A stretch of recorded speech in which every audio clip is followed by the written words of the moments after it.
Hello, ladies and gentlemen, boys and girls, children of all ages, women and gentle women. My name is Creeter. As always, I am joined by my co-host. We have in the left corner, we have Leon. Hey. And in the other corner, because I can't remember which corner he's in, we have Guns. Boo. Hey. And in this brawl today, we're going to talk about actually something about a little different. So typically we come on here and we talk about weapons that are portrayed in media, specifically anime. And today we're going to start this new journey where we talk about real life people, and their accomplishments. And so, I'm sorry, go ahead. I was going to say, greeters, and tonight's specialty is a man with a legendary, what's the best word to describe it? Probably one of the best marksmen in the history itself. Am I correct? Yeah, he is known as the deadliest sniper in history, in recorded history. Yeah. Now we know how a lot of you guys are sticklers for the facts, and for tonight we'll be discussing facts straight from the best known wiki about him. But this man, I'm sorry to all you out there, this man has earned the title of world's deadliest sniper. Yes, and of course we're talking about who again, Leon? Can you remind the people? All right, I may butcher his last name, but we're talking about Simo Häyhä, by one of his many nicknames, the White Death, given to him by a very powerful power itself, the Soviets. Yes. And so, without further ado, we're just going to go ahead and dive into it. And let's talk about the world's deadliest sniper in deadly fashion. See what I did to it? So, let's get started. So, Simo Häyhä was born December 17th, 1905, and died April 1st, 2002. He was a Finnish military sniper in the Second World War during 1939 and 1940 Winter War against the Soviet Union. He used a Finnish-produced M2830. And to any of you who don't know that is a variation of a very well-known rifle, the Mosin Nagant. And he is believed to have, now check this out, guys, he's believed to have over 500 kills during the Winter War. So think about this. 500 kills in 1 year. From 1939 to 1940 during the Winter War against the Soviets. Around 500-ish kills. The highest number of sniper kills in any major war. Now, some of you may not believe this, but what he means is that any war, that means any war after this, modern, past, this means this man was so deadly with a rifle, he probably got kills every single day for every month during this war. Yeah. And to be given a nickname such as the White Death by the Soviets, and we all know how powerful and how deadly the Soviets are in their own right, means that this man wasn't someone who was a dime a dozen. And so, before we get into, of course, all his accomplishments, talk about the Winter War, all that type of stuff, we're gonna break down his early life. Allow me to give you just a few bits of details about this amazing man that was taken from us too soon. Now, he was given a multitude of nicknames, but one of his most notable, which we've told you, was the White Death by our good old friends, the Soviets. But he was given many other nicknames. Samuna, which was a personal nickname, and, of course, the most notable, the White Death.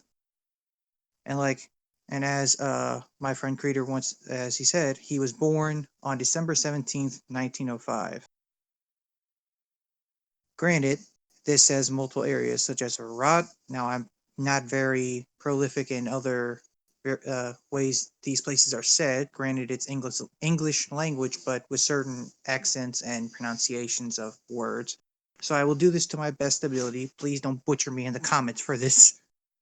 Ratjärvi, Viipuri province in Grand Duchy of Finland, of also the Russian Empire. Yeah, so that's the southern part of Finland near the border of Russia, in case anybody's wondering. In case any of you want to be specific. Thank you, Creeder. Yep. And as Creeder said, he died on April 1st of 2002. Now, to most of you out there, most people don't live to be in their 90s, let alone their 100s. So this man died at the age of 96 in Hamina, Finland. He was buried by the Ruokolahti Church graveyard. And of course, his allegiance was to Finland. His branch was the Finnish army. His service years were from 1925 to 1926, along with 1939 to 1940. His rank was alikersantti, which, if you want to be compared to, corporal in American ranks during the Winter War. Van Riki, comparing to American ranks, second lieutenant, to which he was promoted to shortly afterward. His unit was the 6th Company of Infantry Regiment 34, and the conflicts he fought in was in World War II and the specific Winter War, or otherwise known as the Battle of Kola. That's Kollaa. I don't know if that's pronounced any other way. And now, man, listen to this, Creeder. His awards. Medal of Liberty, 1st class and 2nd class. Cross of Liberty, 3rd class and 4th class, along with the Cross of Kola Battle. And Häyhä estimated in his private wartime diary, it said that he shot around 500. Häyhä's diary, which covers his experiences in the Winter War from November 30th, 1939 to March 13th, 1940, was accidentally found by those who had studied Häyhä's war history. It had been hidden for decades, meaning no one found this on purpose. Someone was looking around and they stumbled upon it, and we were lucky enough to have it. So now I'm going to read a few more facts from his early life and youth, and then I'll hand it back over to Creeder. And as I explained, this will be in great detail. Seymour, or as most people want to say correctly, Simo Häyhä, was born in the Keetskin hamlet of Ratjärvi municipality, probably saying that wrong, in the southern Finland region near the border with Russia. He was the 7th of 8 children in a Lutheran family of farmers. Now let me tell you that. He was the 7th child in a family of farmers. Farmers, people, and yet this man has the world's most confirmed kills in any war. Think about it if he had become a farmer and not this. Simo's father, Juho Häyhä, was the owner of the Mattila farm, while Simo's mother, Katrina, and to some that say it, Nivikko, was a loving and hard-working farmer. He attended the school in the village of Mittila in Kivenapa parish and cultivated his home farm together with his eldest brother. He was a farmer, hunter, and skier prior to his military service. So even before he joined the military, he knew much about farming. He hunted as well, and he knew how to ski.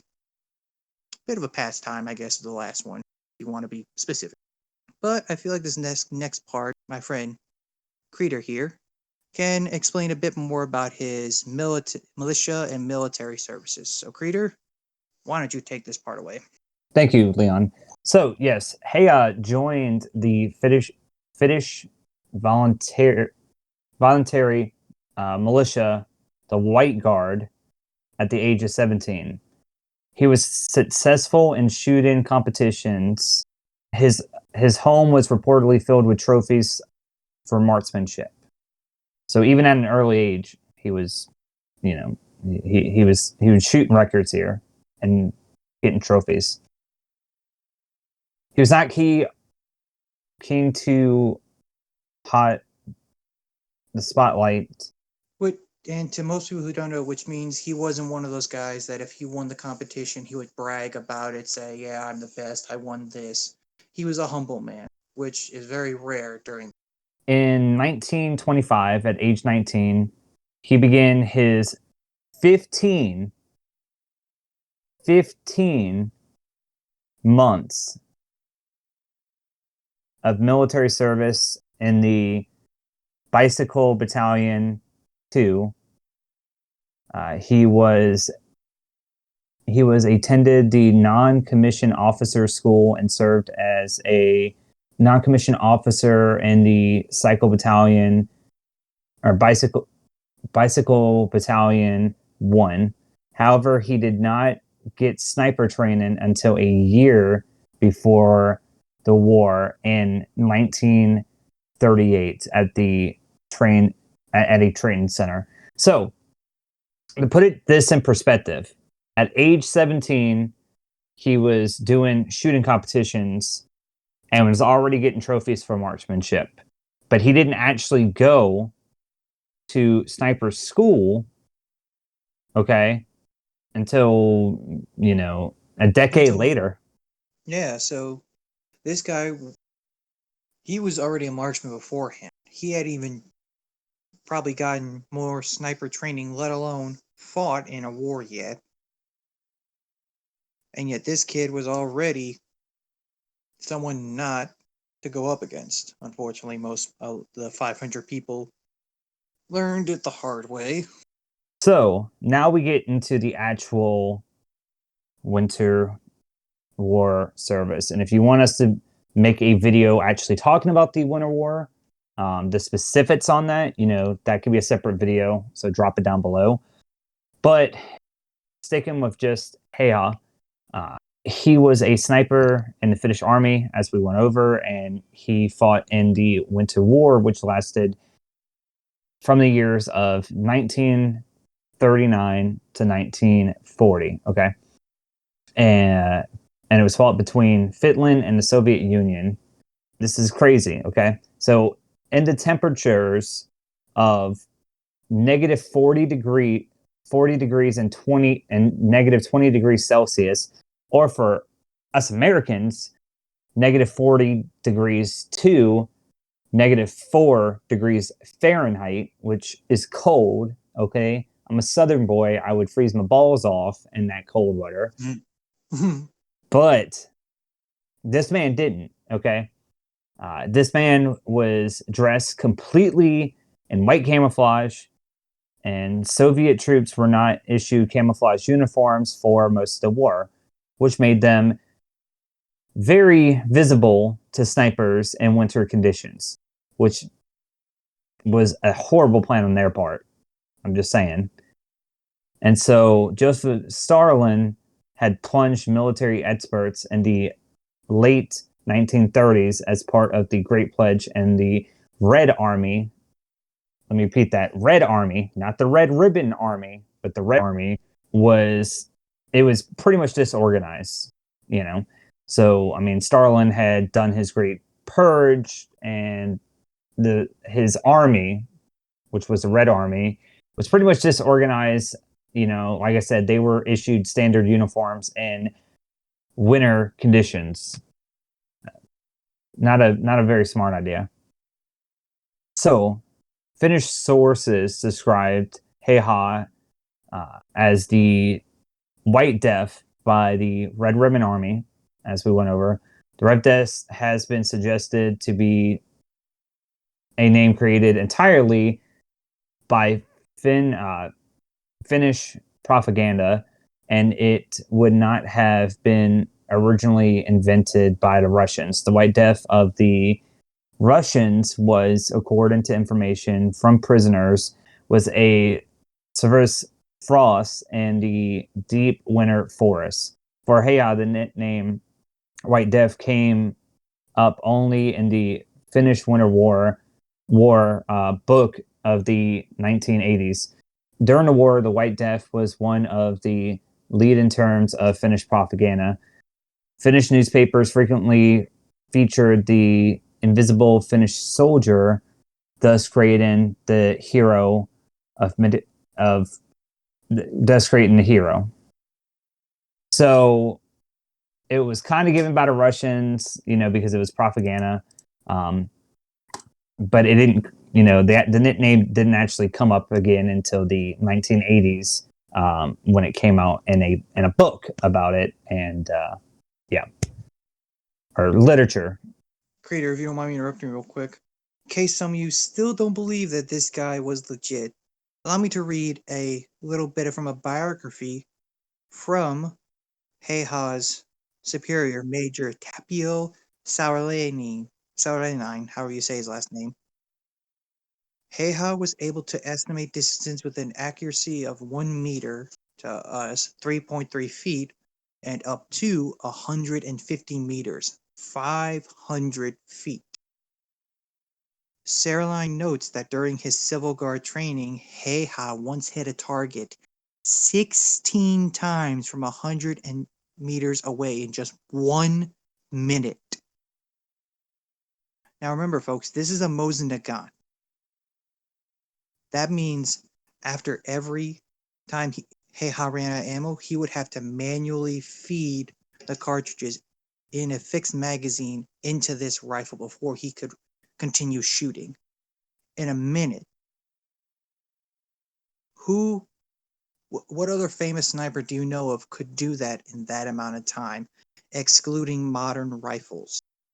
This was a bolt action, people, which means even in the cold, you would have to rack it back and forward to get another round into the chamber. And this man in training hit a target 16 times. Pretty fucking impressive, if you ask me. And since we're on on his accomplishments, Leon, or guns, I know you're hiding back there, guns. When do you guys want to go over just briefly some of his accomplishments? Oh, besides being the deadliest sniper in the entire history of the world? So, yeah, the same division commander that Leon was just talking about credited him with 219 confirmed kills with a rifle and an equal number of kills by submachine gun when he was awarded himself an honorable rifle on February 17th, 1940.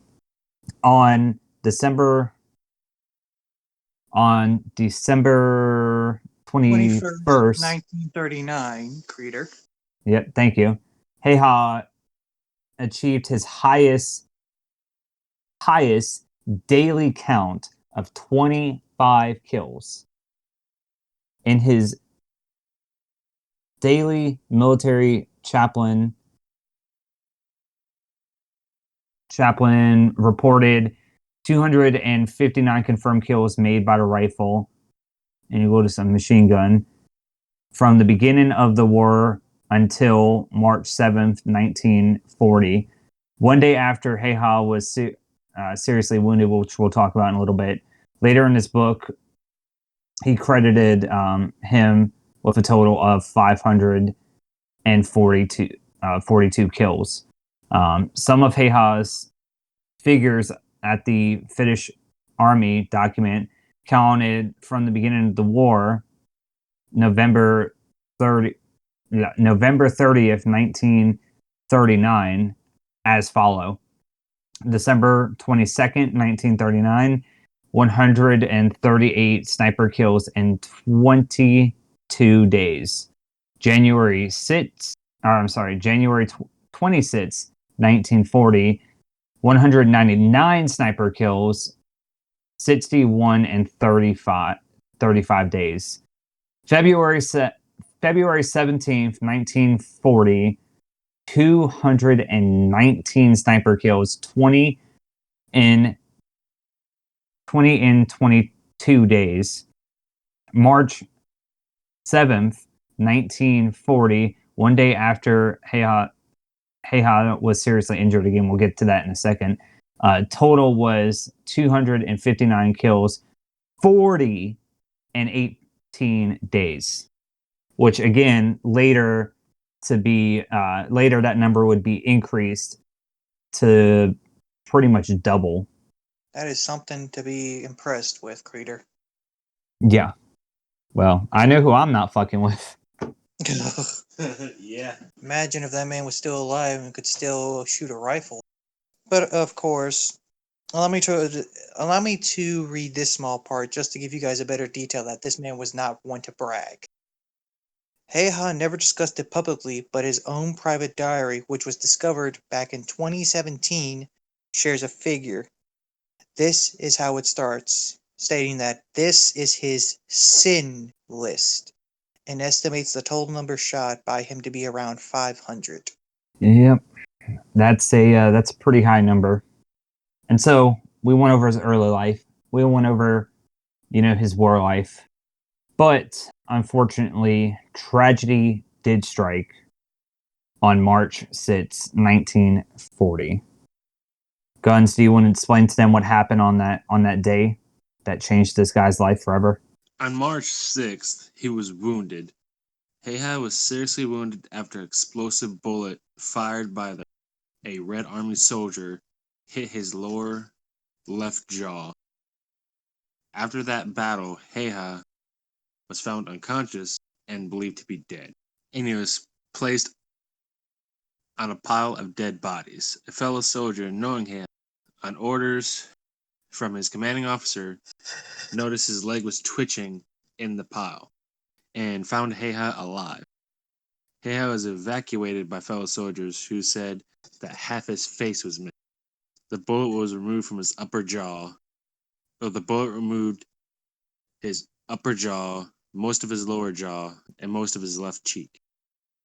Now, in case any of you are on this wiki, you'll notice the photo showing Häyhä after his disfigurement from this round. Yep, Meaning and I this can guy put that was- on screen as well. Sorry. Meaning this inhuman person took a round to the face, which probably should have killed him, and was still alive and kicking, folks. Yep. That's rare Yeah. nowadays. Well, nowadays we double tap. That is true. Back then, people thought, oh, one round would do the trick. Häyhä. Rumors of Häyhä's death spread around Finland and the Soviet Union. He regained consciousness a week later on March 13th, the day that peace was declared. He read about his own death in a newspaper and sent a letter to the newspaper to correct the misunderstanding. Just imagine, folks, you take a wound that should have killed you, but you survive. To everyone else, you're dead. Reading about your own death in the Sunday paper. Yeah. Think of how funny, but also how confusing that would be for such as Häyhä. Yeah. Ain't that right, Creator? Yeah, that'd be pretty confusing. So, But allow me to do this part. But after his wounding, Häyhä would have liked to have served in the continuation war, which continued from 1941 to 1944 as well. However, he was not allowed to because the injuries to his face were so severe. Yeah. All Imagine the number of kills he would have gotten if they allowed him to continue, but all because they ruined his perfect smile. Darn. In case any of you are wondering how severe his injury was, Häyhä spent 14 months recovering from his wounds and had endured 26 surgeries. And somehow made a full recovery and got to live until he was 96 years old. Like I've said before, folks, most people nowadays don't even make it that far, especially serving in war. Yet this man took a severe disfigurement which should have killed him, spent his time out of action for the rest of the war, but survived. And all because he didn't look as pretty as he was before. Yeah. He couldn't serve. Could you imagine how many more kills this man could have gotten if they allowed him to serve? It's okay, sir. I mean, I have a perfect smile, but my record should show that I'm still capable. Yeah. Oh, yeah. But of course, if Creeder doesn't mind me saying this next part, Go ahead. this was his post-war life, since of course Häyhä could no longer serve for his country that he loved so much. It took several years for Häyhä to recuperate from his wound, which required lengthy treatments and several surgeries after the countless 26 surgeries he had already had. Nonetheless, as Gunn stated, he made a full recovery after World War II, was given his own farm in Valkjärvi, or as we like to call it, White Lake, a small municipality located in the southeastern Finland near the Russian border. Interesting. He became a successful moose hunter and dog breeder. He even hunted with the president of Finland during that time, Urho Kekkonen. However you say his last name. I'm sorry, we're not good at pronouncing Finnish names. However, he was also met with hate and even death threats. Some people did not accept his actions during the Winter War. Of course, even back then, you have people who, just because they don't believe in war, even though this man served to keep them safe, they still don't agree with it. What does that remind you of? We're not going to dive too deep into that rabbit hole, folks. I don't think we Häyhä. have to. I'm pretty sure they all understand. True. Häyhä was known as a modest man who never boasted of his wartime merits. This man didn't believe in boasting about killing anyone. He was asked in 1998 how he had become such a good sniper. Häyhä said one singular word: practice. In an interview with Helsingin Sanomat in 2001, shortly before his 96th birthday, Häyhä opened up about his war experiences. He was asked if he had felt remorse for killing so many people. He replied, "I did what I was told to do as well as I could. There would be no Finland unless everyone else had done the same." Words to live by, folks. Words to live by. Häyhä spent his last years in a war veterans nursing home in Hamina, where he died in 2002 at the ripe age of 96. He was buried in his hometown of Ruokolahti. Häyhä never married, and Häyhä had no children. What a shame. Like I said, folks, he was taken from us too soon, and with no offspring to continue this man's glorious legacy. If there was anything else you'd like to speak about Creeder or guns, or if that is all, you decide, folks. You decide. No, I mean that's pretty much it for me. I mean, I hope you guys like this history segment. For those recurring viewers, I'm sure that you know that we are big in history, so we'll be making videos like this every once in a while. And hey, if you don't mind me interjecting, Creeder, if you have any people throughout history that you might know of that you might want us to feature in our next video, comment down below, and we'll look into it. And then stay tuned for next week, because we have another sniper that I'm sure you guys know more about than this one. We had to get the deadliest out the way, but stay tuned and find out who we're going to be talking about next week. So, boys and girls, ladies and gentlemen, women and gentlewomen, please remember the golden rule. We say this every time, and somehow people forget. Okay, not saying the names. Guns. But that must be a bad cough you got there, Creeder. Oh yeah, it was. But the golden rule is very simple, and it is to always remember to keep your beer cold and your ammo hot. And we'll see you guys next time. See ya. Later.